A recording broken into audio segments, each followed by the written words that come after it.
Welcome to Go Behind the Ballot, a podcast where two Texas moms go on an educational quest to demystify Texas politics. Join me, Nichole Abshire, and my co-host Claire Campos O'Neill as we deep dive into the most burning issues, hear stories from candidates, and offer hope in these challenging political times. Let's saddle up and go behind the ballot.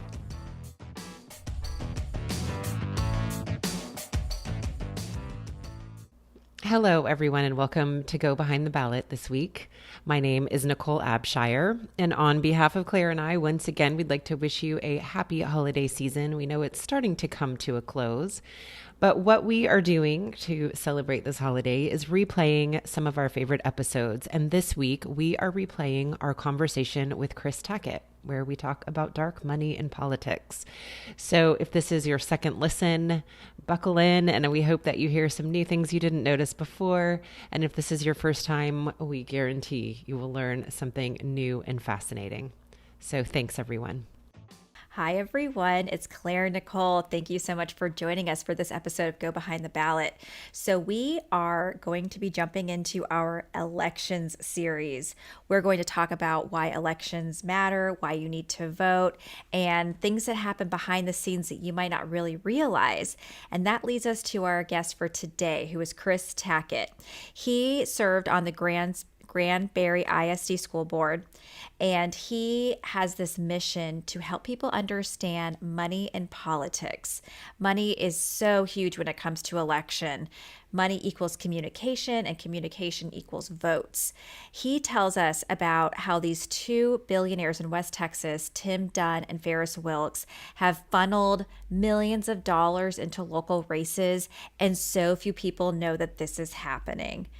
Nichole, what did you think of this talk? Well, you know how excited I was that we got the opportunity to talk to Chris Tackett. So everyone, I can't even tell you how much I've looked forward to this interview. And he just really shines a light. He makes things clear that seem muddy and unclear and helps everyone to understand them. Also, he is an excellent follow on social media, on Twitter. He really takes the fight to the issues. He also has a great YouTube channel where he makes these videos that allow people to speak for themselves so that you as the viewer can make your own choices and decisions about what you're hearing people say. And again, I think that just highlights who Chris Tackett is, just a guy who is making the things that we wonder about and have unclear information about, making those things clear and obvious. So enjoy. It's a great one. Yeah, and well, I'll just lastly add, Chris Tackett is one of those people who ran because he wanted to level up his public service, and he cares a lot about having a healthy democracy. And this is so important when we talk about elections, that we have good competitive races. And he shows how having these super rich billionaires very much goes against that, and why we need to be aware of it. So yes, as Nichole said, this is a great listen, and we hope y'all enjoy. Chris, just to get us started, we would love to know a little bit about you. Did you grow up in Texas, and how did you start getting a little bit more politically involved? Well, I'll say I can't claim being a native Texan because I was not born here, right? That's one of the rules. But my parents moved us here to Texas when I was in the fourth grade. So I'm have been here the better part of my life, went all the way through school here, lived other parts of the country, lived in Canada for a couple of years, but came back in 2008 with my wife and two kids to raise said kids and try and be, close to family because we've been gone for a number of years. And when we moved back to Granbury, Texas, in 2014, I made the decision to run for school board. With the support of my wife, was fortunate enough to get to serve. So I won the election. I served on the school board from 14 to 17. But while I was there, I really got a different sense of what was happening in the state and politically. Had a newly elected House representative, Mike Lang, in House District 60, which is where Granbury is a part of, had told us on the school board and the superintendent that he was a big supporter of public education, right? And we were said, hey, when you go to Austin, here's the things that we think you should, look at and support. They will definitely help not only our district, but other districts around the state. And he said, yep, no problem. And then he got down to Austin and voted the opposite on every single one of those issues. So it got me digging in, trying to understand why, right? And to me, the obvious answer was money. So I went into the Texas Ethics Commission website, started pulling campaign finance reports, and saw massive amounts of money going to this guy from just a handful of people, mostly a gentleman from West Texas named Ferris Wilkes, who is featured very prominently in the CNN documentary Deep in the Pockets of Texas. So as I figured that out, I started making pie charts to help it make it easier for me to understand, okay, how much of this is really coming from a handful of people, but also to help others. And so I posted it on Facebook. People saw it and then started asking questions about, well, what about my rep? Because they're not supporting public education or all these other things either. So I started doing the research for candidates all over the state. And it eventually led me to creating a website, christackettnow.com. And I have continued since that 2016, 2017 window, ripping the entire Texas Ethics Commission database, kind of repurposing it, putting it into a format where it's easier for me and apparently lots of other people around the state to leverage. It's bar charts, it's pie charts, it's graphs, so that you can go in and search for exactly what you want and see who's really funding the politicians. And the other thing it does is it really helps you see very quickly what the web of money is, that there's a handful of people really pulling a lot of strings in this state. So that's kind of the abbreviated version of how I got here. Yeah, thank you for sharing that. We definitely want to talk about your website and the CNN documentary Deep in the Pockets of Texas. But just to rewind a little bit, I'm curious, with your family growing up, did you guys talk about politics? Would you consider your parents political? Because you went on to become a school board member, which is an elected office. We weren't really political, right? I mean, it was one of those, you hear the things, you don't talk about religion or politics at the table, right? Yeah. I wouldn't say we were like hard and fast in that space, but politics wasn't really something we dove into. But it was one, I mean, I grew up with my dad coaching my baseball team and being involved. And so with my kids, I absolutely took that space. And when we moved back to Granbury in 2008, I was the coach of my son's team and my daughter's teams. I ran the local sports association for baseball and softball, was the president there for about 5 years. And to me, that service, right, not only to my kids, but helping other kids in the community, the transition to school board felt like a reasonable push. And between my professional space, in the business world, and again, my love of helping kids, it felt like, ooh, this is a great place, a nonpartisan space that's about community. And going through that election, it kind of changed some perspective about the nonpartisan nature of elections, at least in modern times. Were you prepared for that, or was that surprising? Oh, it was absolutely surprising because, again, we hadn't really paid that much attention to politics, right? I mean, one, we had lived away for a number of years, and so some of the local elements of things don't happen. We had seen the rise of the Tea Party locally, right, in Texas and across the country, and seen that and been a little confused about some of the things that were going on.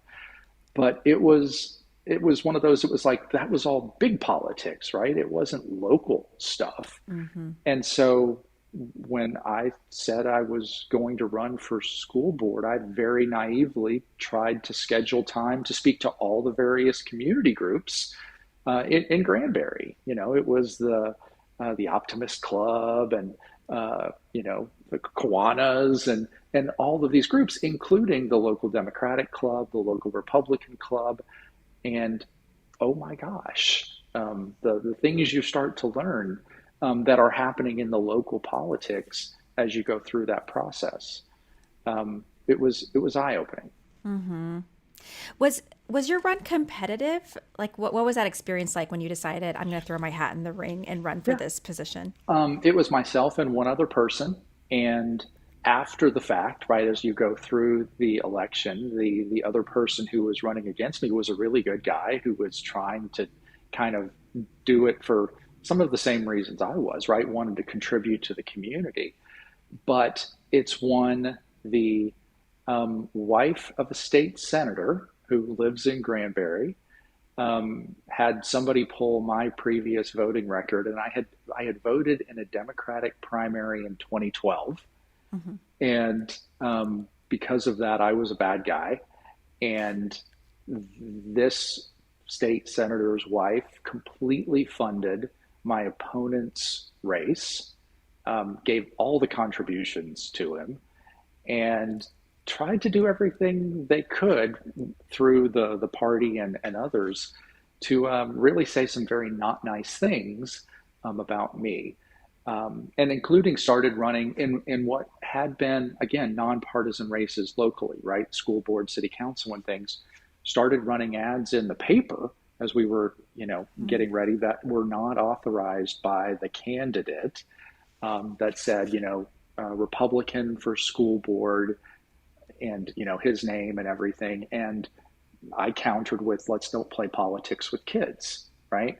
And my opponent at that point, as soon as they started running ads in his name that were making it very partisan, he basically put his hands up and said, I'm not participating in this. So, I mean, big Oh, kudos to wow. him, because this wasn't Wow. what he wanted. It was the local political machine trying to take over and run this.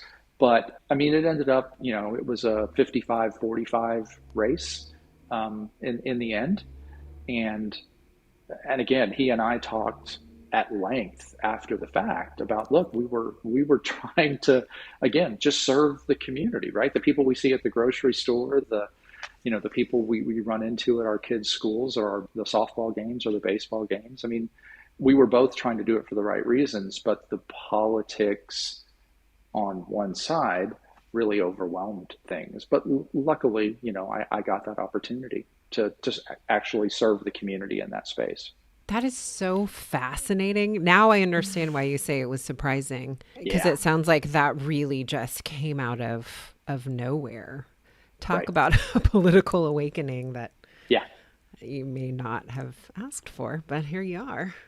Also really respect your opponent, that you both remained true to your original reasons for even running. absolutely.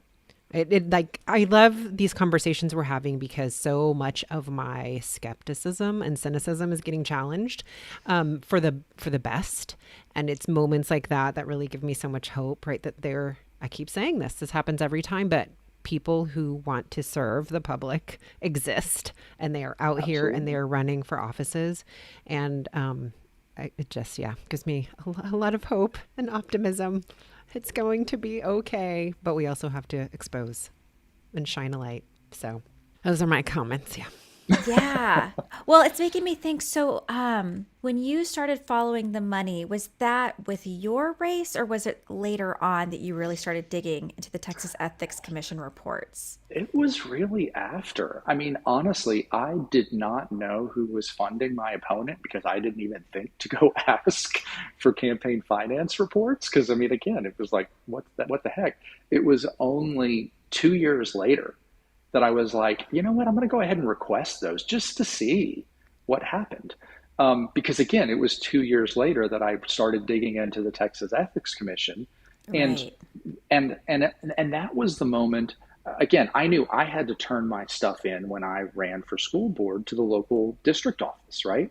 That's where I was turning in my campaign finance reports.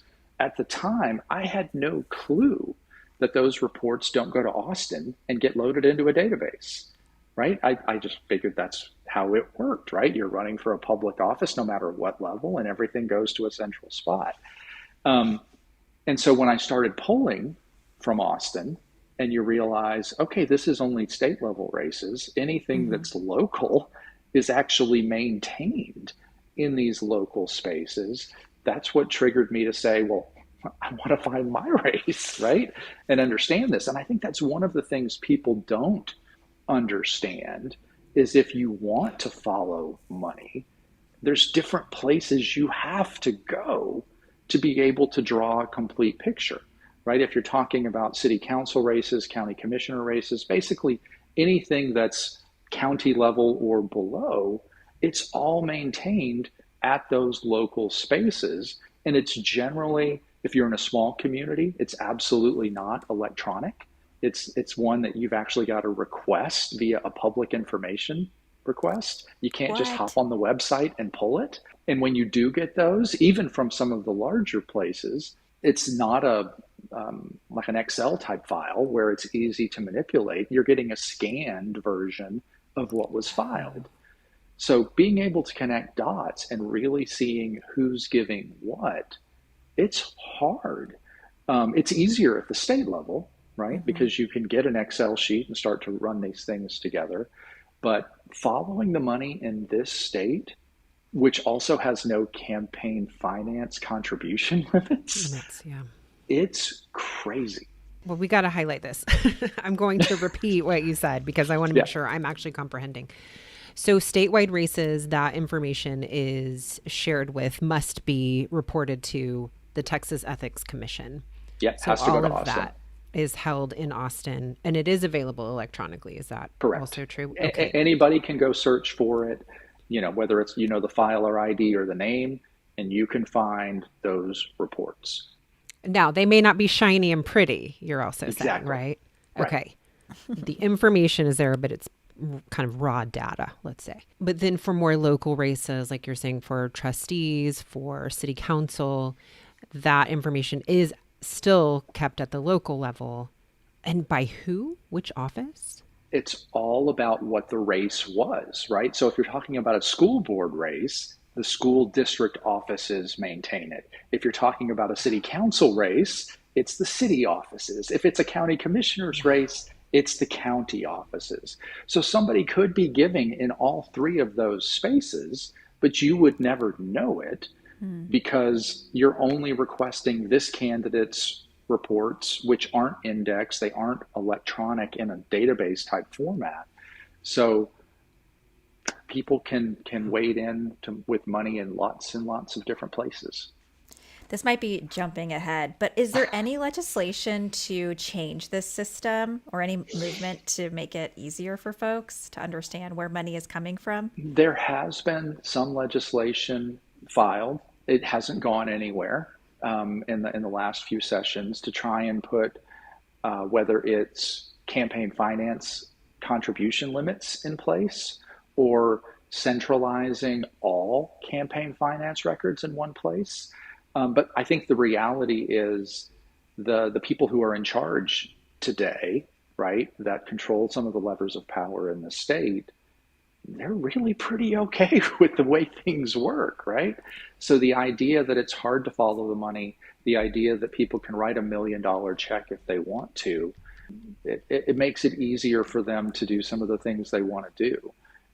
It means you don't have to necessarily connect with the people you represent because you can get checks from all over the place. That may not be the people who live in your district, who may not be the kind of people who, again, if you run into them in the grocery store, you would have any kind of connection with. So stuff has been filed, but it hasn't really gone anywhere. Well, maybe that will change Hey, with the information that more people are hopefully getting about what's happening behind the scenes. So a phrase that you just said that stuck out to me was the people in charge. And I wondered, who are these people in charge? Is it even our representatives? And I feel like that leads into the CNN special, Deep in the Pockets of Texas. Can you tell us a little bit about that special and the two people who are sort of at the top, maybe the actual people yeah. in charge? No, Deep in the Pockets of Texas is a documentary that CNN put together. It's an hour-long documentary that really dives into, well, if you've been following me on Twitter or Facebook or anything over the last few years, that myself and my wife have been trying to yell about for a number of years.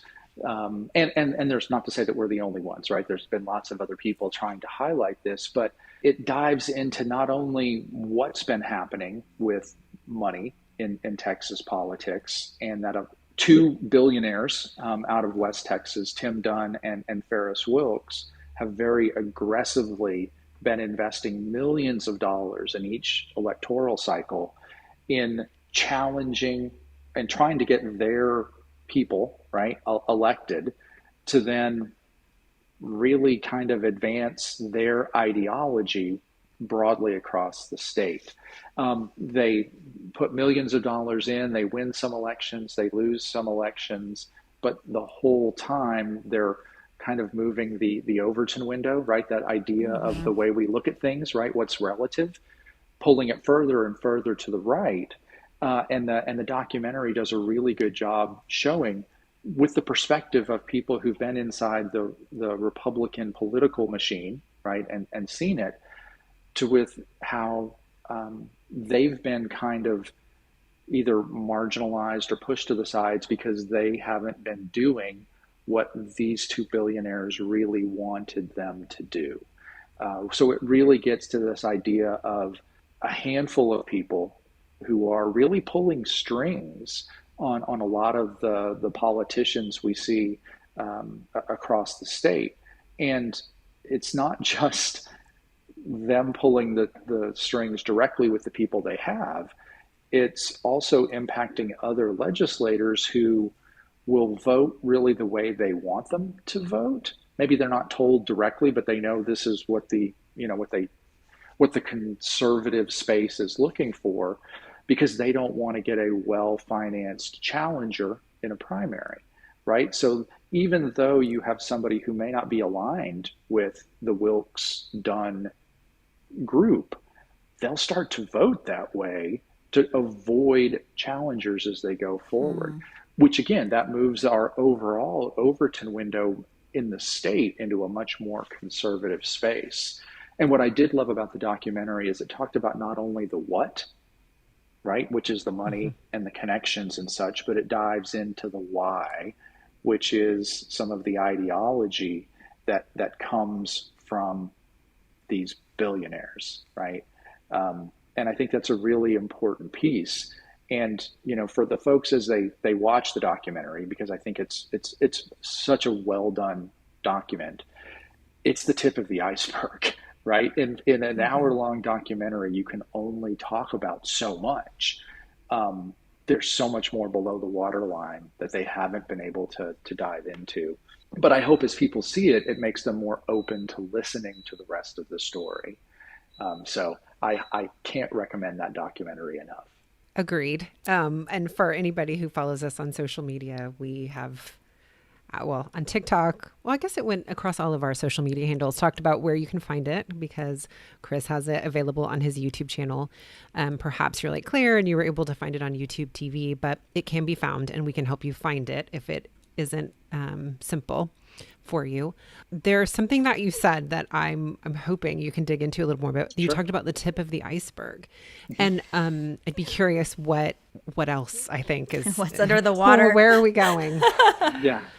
Well, it's really, it's not only the ideology, right? Because that's the space that starts to get really scary on the why they're doing these things. But it's also that understanding that, and again, the documentary is really focused at the state level type races.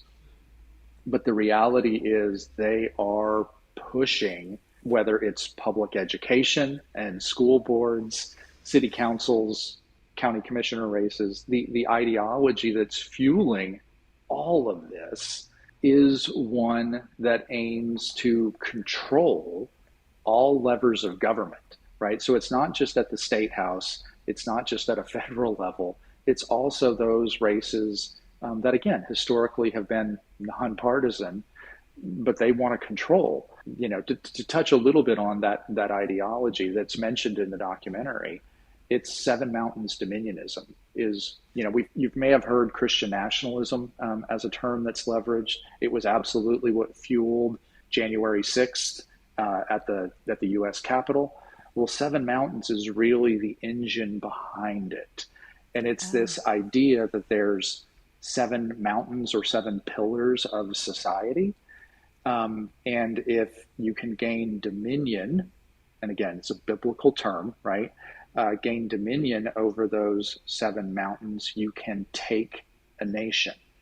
And when you start to dive into those mountains, I mean, it's the church, it's the government, it's the family, it's education, it's the media, it's arts and entertainment, and business, right? Those are the seven. And that philosophy is to drive control, right? It is to own all levers of power, not just at the top levels, but it's in all aspects of society. And so that's the push to get these people elected, right? Is so that they can pass the laws via the government to impose their version of religion on everybody else. And you see it in the when you look at the public education space, the push to ban books, the ridiculous CRT dialogue, which is really about we can't talk about history and what really happened, right? It's this idea of, again, porn in libraries, bathroom bills, anti-transgender students being able to participate in athletic activities. I mean, it's all of these things come back to this push to kind of really devalue like what we see for public education in people's minds, to create fear so that they can start to deconstruct it. And again, it comes down to money. It comes down to this push for vouchers. It comes down to this push to have, they want the ability to indoctrinate kids in the way they talk about our schools are indoctrinating kids today, which is not true, right? But their real goal is that's what they're shooting to do in that one space. That's some of the play in one of those mountains. yeah, there's so much about this ideology that's very upsetting. But the thing that makes me very frustrated is they want to prioritize these things that it takes us away from what really matters. Mm-hmm. Like Nichole and I recently read an article that the Texas Tribune put out about how rural Republicans are sort of holding back the floodgates for school vouchers and school choice. And they keep saying what we need to talk about is school safety, but we can't talk about it because somehow they're taking all the attention away. And it's so frustrating because it's like we have the grid that needs to be fixed. We have to fix our schools. We're losing our teachers. Our road systems aren't the best. And yet, what do we talk about session after session? Right. Trivial things or harmful things at worst. And yet that's what's happening because, as the documentary reveals, these two billionaires have had such influence and it's been very much in the dark. And we appreciate that you and other people are finally, it feels like, getting some light on this so folks can know what is really happening. Do you really want this to happen? Because I don't think many of us do. Right. Well, and there's so many people who, hey, I don't want to talk about politics, right? I don't want to wade into this space or that space. And we're honestly at the point where if people don't start talking about some of these things, the things that you value in your life, the things that you want your kids to have, the opportunity, the diversity that many of us celebrate, some of those things will go away in a lot of the public spaces. And I think that's pretty tragic. So people do need to really plug in and start paying attention to what's really happening in our communities, in our state, and broadly in our country. Such an important point. I found myself as you were sharing with us about the seven mountains dominionism philosophy, and I watched your video, which was amazing. So here's another plug for Chris Tackett video. But here's what I really appreciate about your channel, which is that you don't put commentary over the information you present. You allow people to speak for themselves, which means me as a viewer, I get to make my own choices and decisions about what they're saying. And so that is just something that I really appreciate. That's one thing I want to say. And then the other thing, I think I'm just trying to make sense of it in my mind still. It's like I can understand it on an intellectual level, but I think what I'm trying to understand is like, if I were a believer in the Seven Mountains philosophy, if that was, kind of a rule that I lived my life by, I think I'm just like, I struggle, and I don't think anybody can answer this for me. But I just feel the need to kind of pause and say this. I just struggle with why there is such a deep desire to impose that on others. And I get that that's just like, it's built into the philosophy, that it's sort of, Right. it is part of the thinking, that it is sort of your duty, your biblical duty to have dominion. Like that's part of what God has called you to do. Yeah. Anyway. And then before we got on, Chris, I will also say I was watching another one of your videos. Maybe I won't even get into the actual content of the video as much as to say there's this scarcity also, like, mentality underneath it all, I think, that I find really disturbing, which is this idea that only a certain thing can exist, right? Like, there's a very specific way of life that is endorsed by them, or that is, put forth by them. And anything that is outside of that specific way of life, there's no room for it, right? There's no like actual tolerance for anything that falls outside of this very specific way of living and philosophy. And that, for me, is the part that's the most upsetting and disturbing, is just how narrow and specific and limited it is. And underneath it all is this idea that nothing else can exist because anything else takes away from their pie. And that just, it's a real killer for me. Right. And the reality is, look, people, you've had groups that have been marginalized, right? People who have not had that equal seat at the table. And no one's advocating that someone has to lose their seat, right? It's just, let's make room for somebody else and somebody else's voice and somebody else's experience. Mm-hmm. And, it is very much I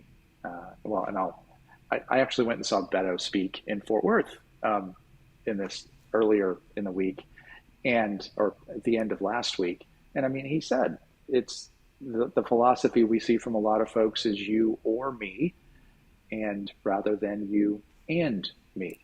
And that truly resonated with me as I was thinking about the things that we've been trying to talk about, and what you just articulated in what you've seen, right? It is very much a you or me. It is not some place that they can make room for anything that is different. Yeah, well, it makes me think, in the documentary, there's a woman who's speaking, and she is a theologian. Mm-hmm. And it's interesting because it comes down to theology, right? Like, do you believe in Genesis 1:28 to be interpreted that we're supposed to have dominion over the earth and their sense of it, this domination? And she's saying, not necessarily. So it's so frustrating that their theology is leading our policies when not even theologians are on the same page with this issue. Right. And we are like the ones at their mercy, it feels like. Without realizing it too. Sure. Because it's all happening behind the scenes where we don't understand who's funding the politicians, who's funding the PACs. I mean, one of the things that, I always touch on when I do my follow the money presentations is, until you understand that when you go through a primary cycle and you're getting 10 pieces of mail in your mailbox every single day, right, from all of these different groups, until you realize that it's the same handful of billionaires who are not only funding the candidates who are sending you stuff, but also funding the PACs who are sending you stuff, who are also on the board of directors of the nonprofit organizations who are sending you stuff, right? It's the same handful of people influencing so much of what we see in our politics in this state. And again, it's not just Texas, right? It's absolutely carried further, but it's one for a low information voter when they see all of these mailings come in from these groups that have these names that sound like something you would want, uh, responsible government, yes, we want this, right? Fiscal responsibility, yes, we should be fiscally responsible, right? Those kind of things. You can kind of get lulled into this space of, well, this is a candidate I should be supporting because look at how many others are supporting them, when the reality is it's just the billionaires who have an ideology that they're trying to advance. So, And have been really incredibly smart. Skillful. Yes, very skillful, right? To split that up into so many different entities that it does feel as if Organic. this is so much bigger than it really is. right, It's it's voices being converted into a chorus. It's just not real. That was probably my biggest takeaway from this documentary, because I had seen you speak and you shared a lot of this amazing information. I had no idea how coordinated it was with these two billionaires giving to things like Texas Right to Life, Texas Public Policy Foundation, the scorecard thing, the Texas Defend Texas Liberty. I was like, this is unreal. And it seems like you're saying on its surface to be just another group, it's a nonprofit. Okay, like, wow, this person's really got support and money and I'm getting these flyers. Of course I'm going to vote for them. But it's all smoke and mirrors. Right? They try and present themselves as being grassroots, but they're anything but. yes. So what do we do? What do I do? Well, that is the operative question, right?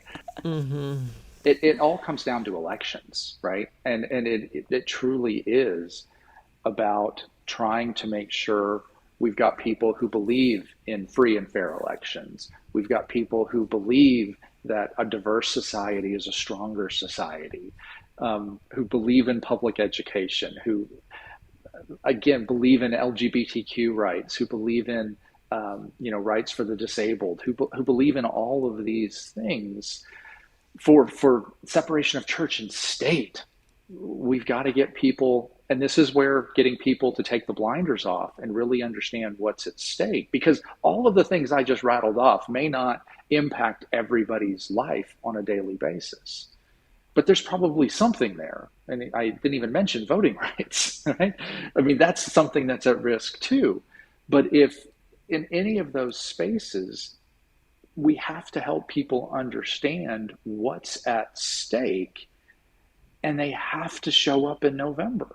And then they have to show up in every election after that, whether it's local or not, right? Or it's a statewide or a federal, to make sure that we're trying to put people in office who may not believe everything, right, that you believe. There's almost no perfect candidates, but trying to vote for people and help them move forward that will absolutely represent the community that they're supposed to be there for, whether it's at school board, city council, county commissioner, state rep, house rep, state senator, or the governor's mansion, right? I mean, we have to have people that truly represent us if we're going to continue and continue to grow as a democracy, representative democracy, whatever you want to call it, right? I mean, but Yeah. we have to engage, and we're like, what, less than 90 days, I think, from the election at this point when we're recording this.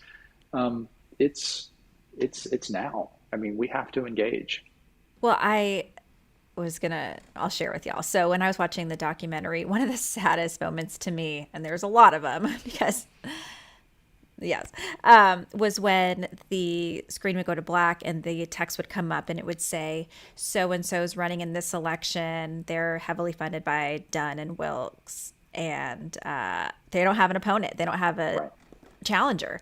So then, if I was someone living in these rural areas seeing this documentary and I was like, well, I'll just vote for the other person. There is no other person in some cases.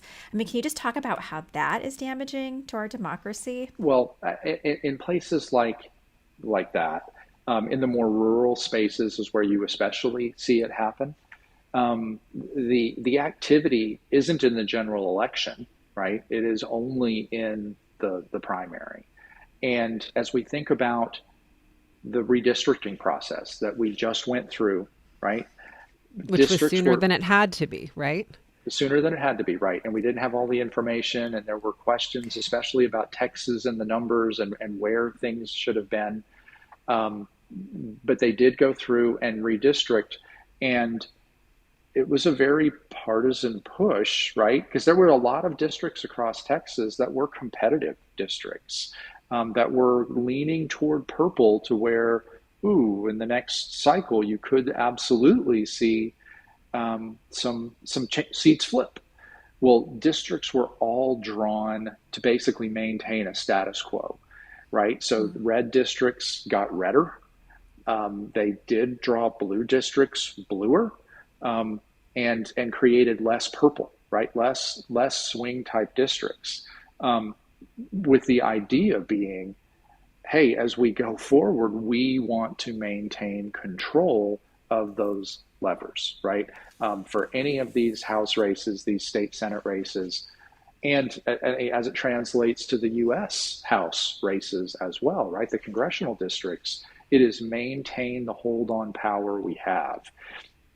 And so what that does is in your districts that are those safe red districts, like the one they talked about in the documentary, it's one, because it is so red, it doesn't, there's really not a chance for somebody who's a Democrat to win in that space.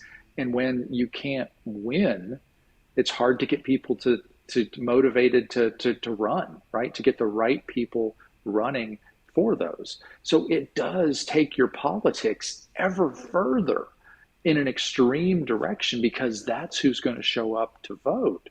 And that's the game that Dunn and Wilkes have played in very effectively over the last few years, is taking those Republican primaries and making them more and more conservative, right, is the term they'll use, all the way through. And so it absolutely hurts your democracy, because you don't actually get a balanced set of ideas talked about by candidates. You don't give the community broadly the ability to participate and influence, right, who's going to be representing them, because there's bad and worse become your only choices, as you're going through this. So to me, actually creating competitive districts where we will not be able to until the next census is completed, right? So we're 8+ years away, yeah. right, for that next census starting.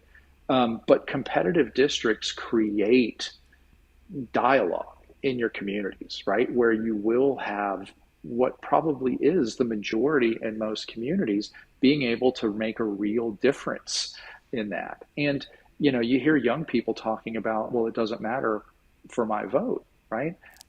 There's no reason for me to vote. Well, in certain districts, it's kind of hard to argue if you're talking about an individual race, because you can't make a difference. You either may not have somebody on the ballot who represents you, from your party or otherwise, that's out there. But I think that's where, coming back to the issues that are at stake and understanding that, whether it's a local election, right, talking about a school board or a city council, or it's the bigger races, right, the statewides, lieutenant governor, land commissioner, ag commissioner, governor's race, you can make a difference in those races. And it's only by electing some of the people at a statewide level that truly represent us broadly will it enable us to get better people, more representative people running in these other spaces as well. Yes.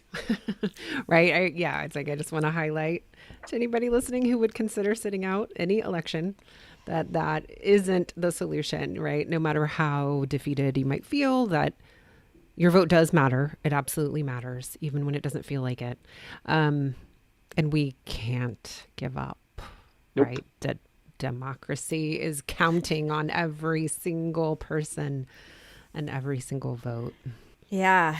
And just somehow finding a way to encourage people to run, even if they don't win. But I mean, you never know if we're going to win. So Yeah, you Well, might be surprised. magic could happen. I but believe in miracles. and that's where finding good candidates who absolutely connect to their community should be supported, no matter which race they're running in. When you find good people, you support them, and help them, and shout their names from the rooftops in every single platform you have, whether it's online or in person. It's you run into somebody at the grocery store. Hey, did you hear about this person's running? They're really good. You should support them. And we all have to leverage our networks, and no matter where they are, to help these people make a difference. Yeah, and I think also reminding people that when you run, it doesn't have the win can be something outside from just getting that position. It can be like Dunn and Wilkes have figured out, moving the conversation in the direction they want it to go. They have effectively done that by putting their money behind candidates who don't even win. I think their win rate's like 50-50, but they're getting what they want anyway. They're getting people to move further and further to the ultra right. And I think if we remind candidates, you're going to have a microphone, and that is so valuable. So if you can run for that reason, it could be worth just the effort you're going to put into it, and it will hopefully help your community for the better. I was just thinking about, how you said it so well, Claire, which is how can we redefine winning? And in this case, I don't even think what we're talking about is a conservative versus liberal kind of winning. I think what we're all touching on is a democratic winning with a lowercase d, right? It's what does a win mean in a democracy? And it means like having a conversation that is about issues that affect people. It means electing representatives who have your interests at heart and who will be responsive to you.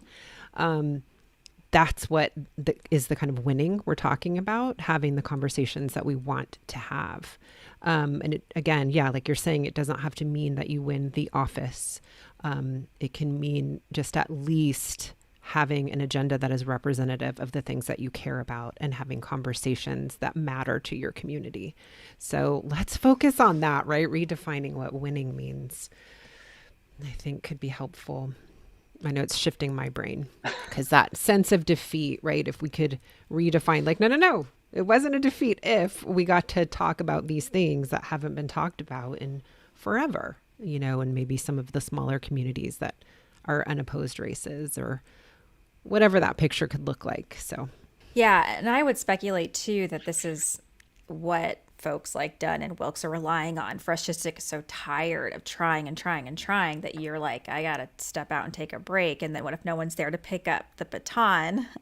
I mean, then it's really game over. So if we can just find other ways to have our voices heard, maybe that's the approach we should take until we can really find a way to change the system the way they have.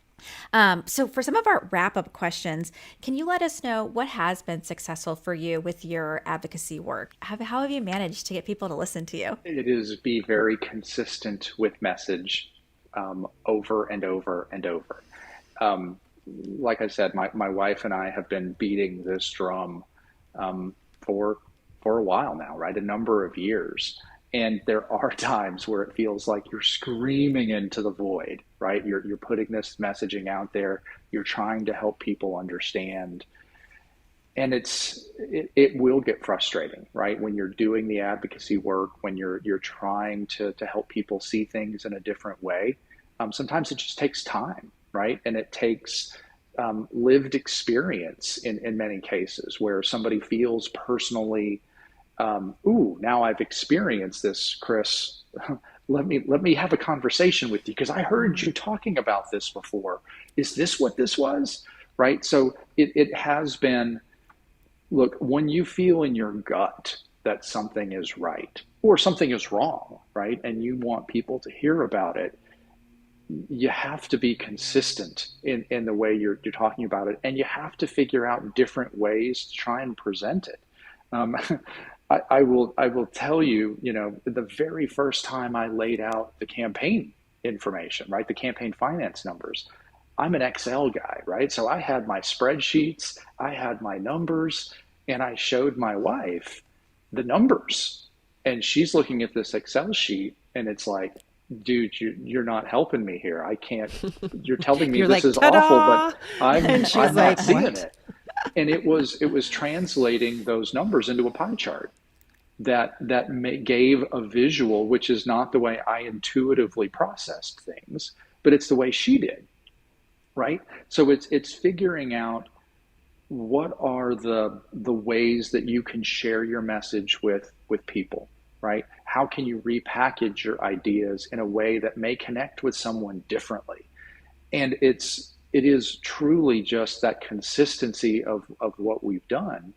I hate to say build a brand, but I mean that's kind of where we've been, because it has been not only the what is happening, right? That's the money, but touching on to the why.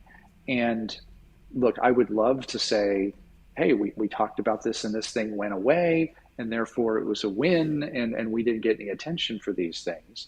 But because these bad things, from our perspective, continue to happen, it has helped others see it, and they've had that lived experience. And it has the things we've been talking about, and other experts who we've learned from along the way. I mean, all of the work is being recognized and is helping people put into context the things they've been seeing happening all around them, the scary things going on. And that's where, coming back to the documentary just for a second, I think what it did is distilled a lot of the things that we've talked about over the last few years into a single narrative that, again, it's not the whole story, but it's a big piece of the story that made it digestible to folks. And I think that was hugely important in helping that message get out there. Look, when they reached out and said, hey, Chris, would you be interested in being involved in this? I was like, oh my gosh, this is because we had made enough noise for a long enough time. Someone referred them to us, and it helped create a different platform and a different way to go about it.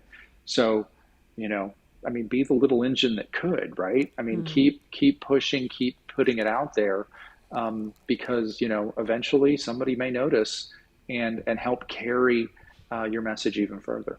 Yeah, I love that. Just got to keep persisting. Great note. Yes.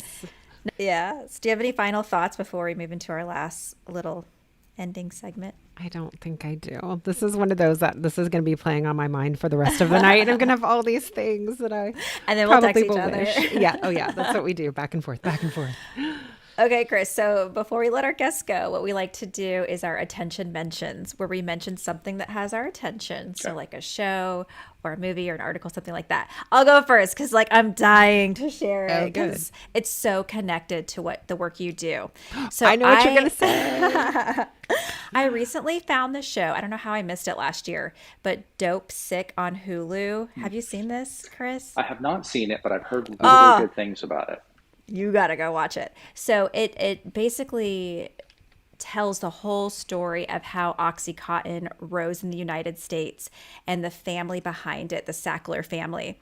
It was Purdue Pharma that created Oxycontin and marketed it very aggressively, got many, many people hooked on it, addicted. I think 500,000 people have died from it since it rolled out in 1996. But it's amazing because they put the pieces together and they show you how this family was so skillful at marketing this drug and making it seem like these other nonprofit entities were pushing the value of it, but it was really them behind the scenes funding these organizations.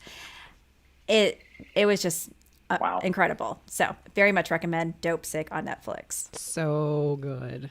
I was obsessed with it for a little bit. So when Claire said she was watching it, I was pretty excited.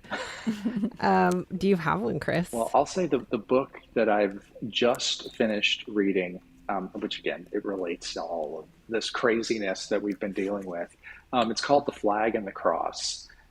It's by Samuel Perry and Philip Gorski, and it connects Christian nationalism broadly and the things that drive it, using social surveys, using real outcomes on what we've seen to, again, help drive context. And I think if anybody who's listening to what we've talked about here today is intrigued and wants to dig deeper into the science behind the realities of what we're seeing around us, that book is a really fabulous introduction, which again, if what we've talked about is piques your interest, go look up the flag and the cross, because it does draw these connections between, the things going on in the Trump presidency, the things that we have all, as people who care deeply about our communities, have mobilized to go push back on. It helps, it puts real research type information behind it to really show you the root of the rot that we see happening in these places. It's really this idea of Christian nationalism, and the fact that these things that we're all fighting, they're the weeds that come out of this one root. And until you understand that all of these things are being driven by different fragments of the same ideology, it's hard to go fight. So it definitely will help people understand the mountain we're up against. But until you understand it's a mountain, it's hard to go fight. So the flag and the cross. Yeah. Well, it sounds like you could get exhausted, right? Because you'll be exhausted finding that little bitty thing when you're not. Yeah, absolutely. Really focused on so I can't recommend that book highly enough. Okay, very cool. I wrote it down, but it also will be in our episode description. I'm going to take it in a totally different direction, y'all. I'm going to bring the lightness and the mindlessness. I have been watching The Bachelorette. They have 2 this season, which is a little bit chaotic and crazy. There are more tears than I think I've seen in a while on that franchise. But it is mindless, and it is just a relaxing time when you just need to step out of the craziness. So I've been watching The Bachelorette. You can watch it on ABC, or you can watch it on Hulu when it streams the next day. I'll say The Great British Bake Off is that show for me. I've heard good things about it. My family watches it. It's actually, I haven't seen it with them though. They're so polite and happy, even when, the horrible things are happening in their kitchen in front of them. So our brains need the time to just let it go, and then get back up to fight. Yes. Well, thank you so much, Chris, for your time. We really appreciate you chatting with us and sharing more about your journey with your advocacy and the incredible documentary that you are a part of, Deep in the Pockets of Texas. So if you haven't seen it, go check it out. Let us know what you think, and follow Chris on social media to learn more. Thank you, everybody, for joining me, Nichole Abshire, and my co-host, Claire Campos O'Neill, on Go Behind the Ballot. Hopefully, we've demystified some little portion of Texas politics, and we hope that you'll do more with us. Check out our website at www.gobehindtheballot.com, where you'll find links to all of our social media, and you will find our community. Let's join together and do more. We hope you'll let us know what is working, and we hope you'll join us next week. Thanks, everybody, and have a good one.